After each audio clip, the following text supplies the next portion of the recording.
Hello hello. Everyone, আসসালামু আলাইকুম। কেমন আছেন সবাই? আজকে একটা লং ভিডিও নিয়েই চলে আসলাম। আজকে চলে আসছি আমার চাচাতো বোনের বাসায়। ওদের বাসাটা হচ্ছে আপনার নবাবগঞ্জ। তো নবাবগঞ্জ বারোয়াখালী।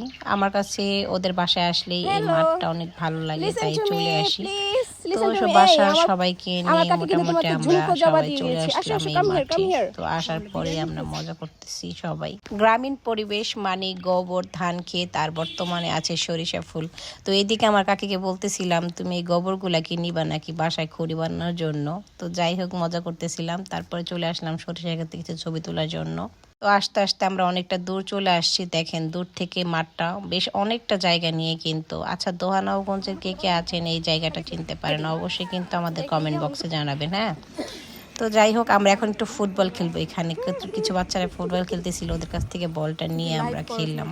শীতের দিনে রোদ চলো। দেখলেই সবাই সেখানে যেয়ে বসে। দেখেন আমরা শুধু না, কিন্তু এখানে অনেকেই আছে এই রোদের মধ্যে একটু আনন্দ পাওয়ার জন্য চলে অনেক আসছে। মজা করলাম। যাই হোক, ভালো লাগলো মাঠে এসে। খুব সুন্দর একটা জায়গা কিন্তু, তাই না? কে কে চিনেন এই বারোয়াখালী মাঠটা?